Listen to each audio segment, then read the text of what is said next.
Well, welcome back, committee members. Sitting with us tonight, we have Lisa Lamberg and Stephen Bonk, and substituting for Warren McCall, we have Kathy Sproul. This evening, the committee will be considering the lending and investing activities for SAS Power. We will now begin our consideration with Vote 152, Saskatchewan Power Corporation, Loans Subvote PW01.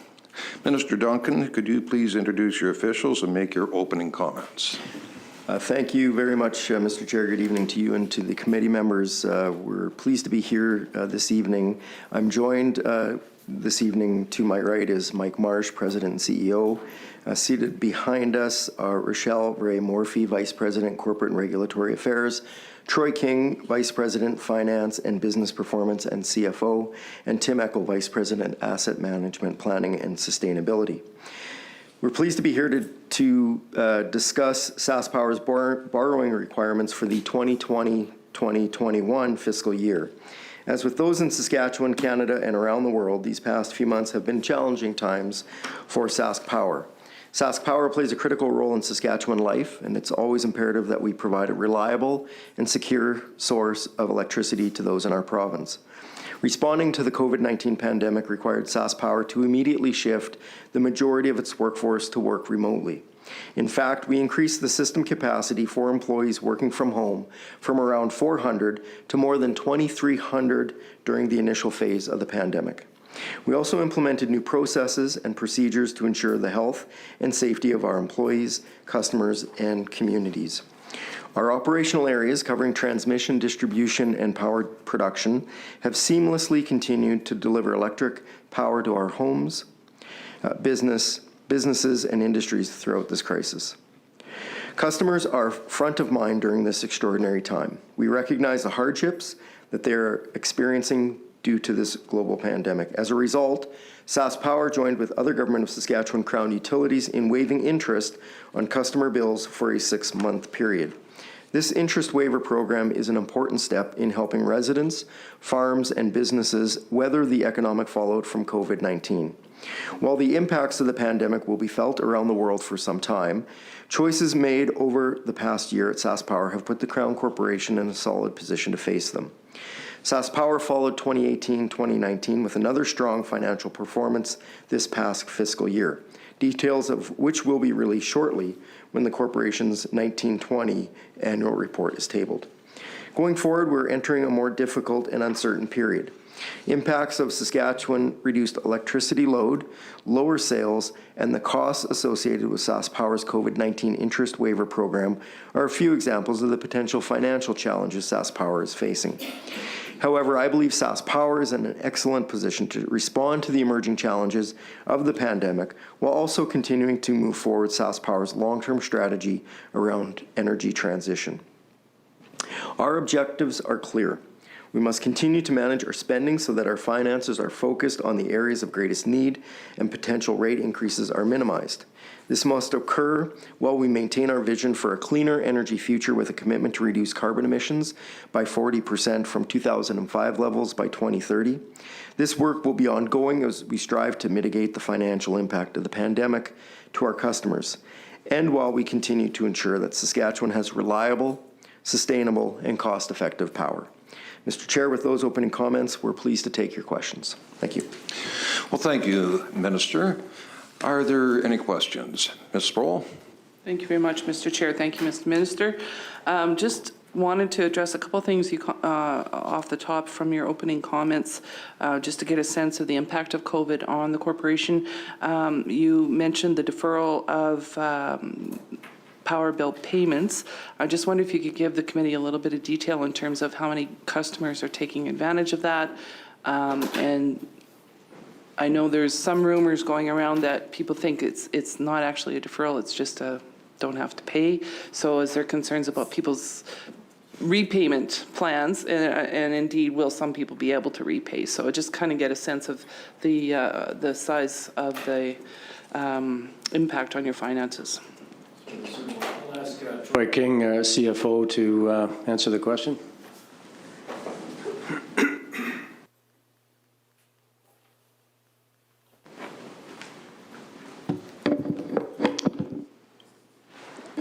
It's Troy King, CFO with SAS Power. Thank you for the question. On the interest waiver program, we don't have a specific tally on customers because they're not required to contact us and apply for the program. It's automatic. It's basically, they just take advantage of it by not making a payment. The way we're tracking it right now is by looking at our arrears, or how many of our accounts receivable has grown since the announcement of that program. So right now, just by looking at that, as of the end of May, which is the most recent data we have, it's about $17 million is what it appears to be that the receivables have grown. So just by extrapolating that, we're looking at about $42 million at the end of September. In terms of your question on the cost, there's really two costs related to this program. One is financing charges. The corporation has to finance these receivables through both the initial 6-month period and through the 12-month repayment period. And those costs are actually quite minimal. We originally estimated it to be around $2 million, potentially for additional interest costs. However, because of the situation that happened with COVID, interest rates have dropped so dramatically, we're actually expecting our finance charges to be lower this year than we originally budgeted. So they're not really material. The second one is the one you've already touched on, is the potential for bad debts. And certainly that is a risk as we go forward. So we do have a collection plan in place. It's going to start in August with us contacting customers who are in arrears, providing them with reminders of that they are in arrears and that the repayment program is going to start in September. And this is really a program that we use with all of our customers that are in arrears, is personal contact, setting up payment plans with them, letting them know that we're aware that they're in arrears, and setting up plans for them to recover it. So there's likely to be some amount of that's going to become uncollectible, but we're going to be working as hard as we can to try and ensure we can collect as much of that as possible. Thank you. I have to say, I think the program is worthy and important and has been a real source of comfort and relief for folks that are struggling. So I want to say kudos to the corporation for putting it in place, and good luck with the recovery. Mr. Minister, you also mentioned, and I didn't get the third one, but some of the difficulties that you're facing as a corporation during this time. You said lower sales. I think you said reduced amount of power that's being used, but there was a third one. And I just wondered if you could elaborate a little bit on that in terms of why there are lower sales and sort of what the impact of those three things are going to be on the corporation's finances.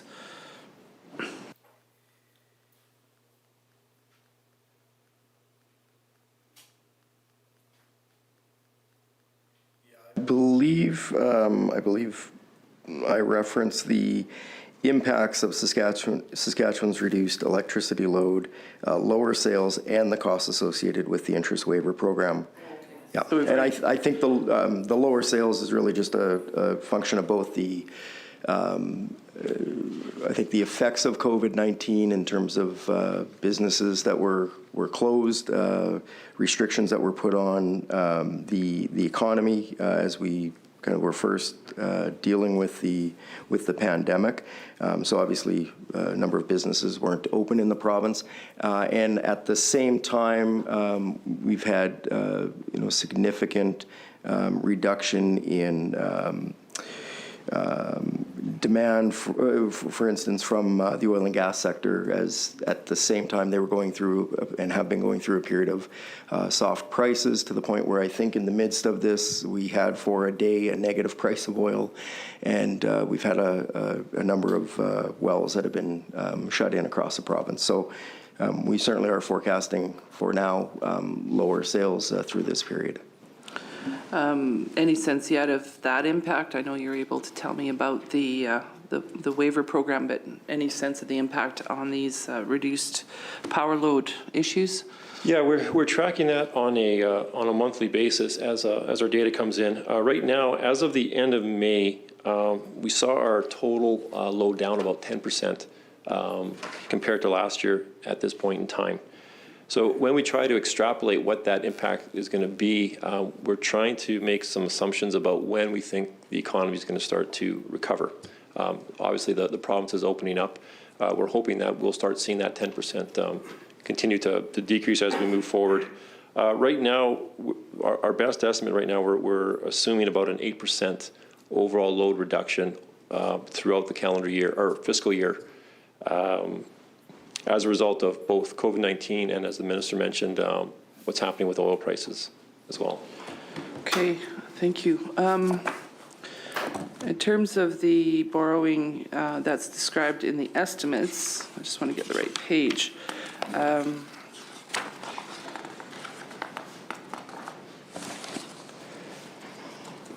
There was a change, I believe, from the March version of the estimates to the ones that we have in front of us today.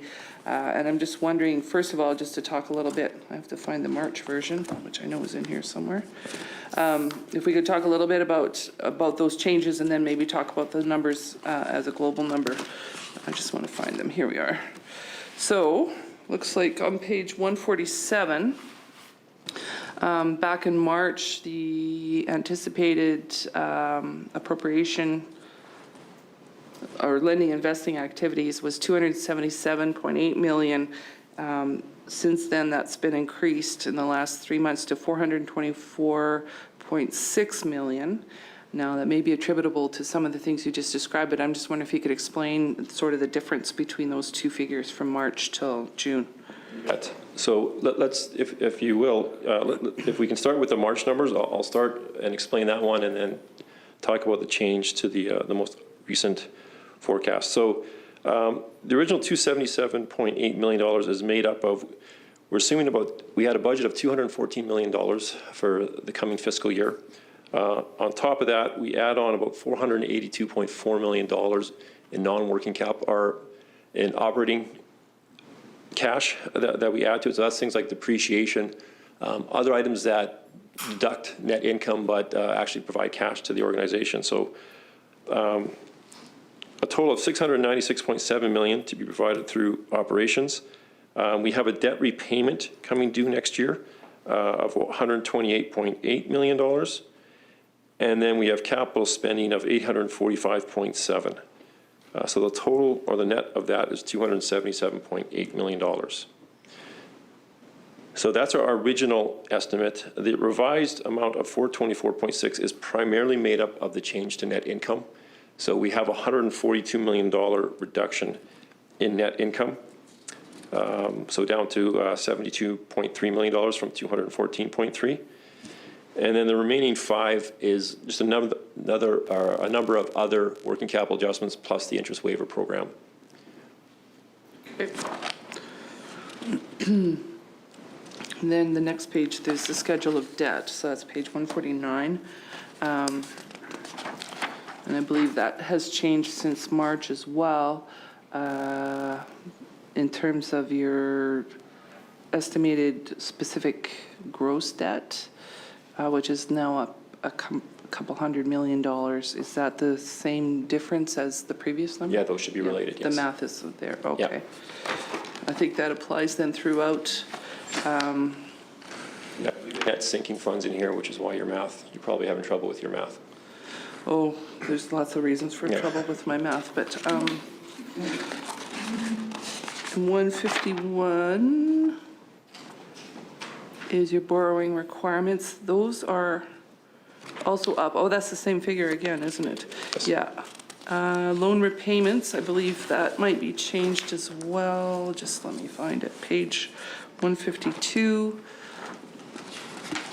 No, that's the same, right? The same. I guess the only question there is that your forecast has changed. Back in March, it was 75 million, and now it's down to 50 million for 1920. Yeah, so that's mainly short-term financing, and we're using more of that short-term money where we're holding more cash at the end of the year than we did in the past. So that number came down. Okay. Okay. So you are anticipating then borrowing this year $424.6 million? Is that That's right? correct. And You gave a figure for cash. I didn't write down all the numbers right away because you were going fast. So your revenue for this year would be 424.6 in terms of borrowing. And then you gave me some other numbers, just, I started with the original 277.8, so Oh, okay. we had a net income of 214.3. So I started with that, and then I had a number of other cash items that aren't on the income statement of 482.4 for a total of 696.7. And then I subtracted from that the debt repayment of 128.8, and then our capital budget of 845.7. okay. And that came to the original 277.8. All right. And then from there, we took away the 142 plus additional 5 in other. That's fine. Thank you. Okay. Just lots of numbers. Anyways, in terms of the capital budget, then, I know it's not mentioned in the estimates, but is there, could you break that down a little bit in terms of what you're looking at for this year? Yes, just give me a minute.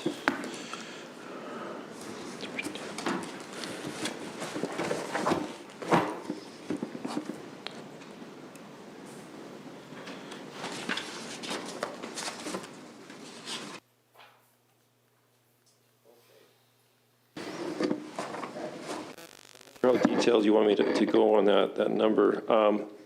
We have 384.9 million, in total sustainment spend.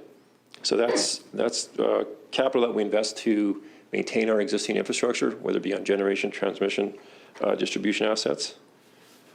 To that, we also have $397.9 million in what we call growth and compliance.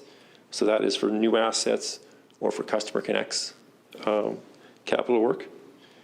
And then we have 62 million in our what we call our strategic and other investments for a total of 845.7 million.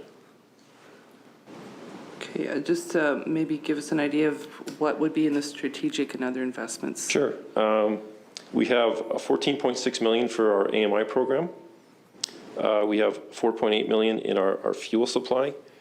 So that'll often be for things like land, purchasing land for coal. We have the logistics warehouse complex of $26 million. And we have $17.5 million in technology and security. Okay, thank you. I think that's good for the moment. We'll get into some of these more specifically. Just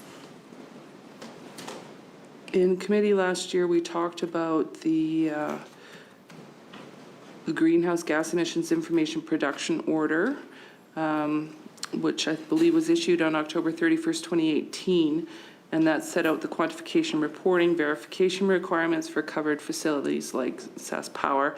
Now we know it took effect on January 1st, 2019. Last year in committee, there was a reference that because SAS Power is responsible under that system, under the output-based pricing system to make payments, you were calculating that amount at the time, last year in May, and it was due this month, actually, June of 2020. That would be when you have to make your first payment. So I guess my question is, first of all, have you made that payment yet? And if so, how much?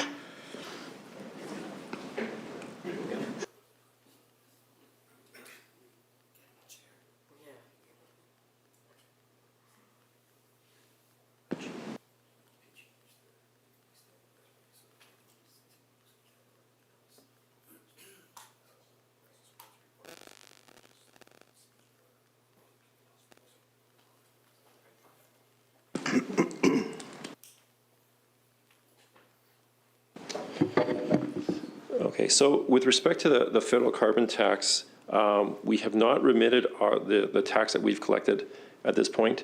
The federal government has changed the due dates on them now, and I think it's partly driven by the COVID-19 situation, but we are not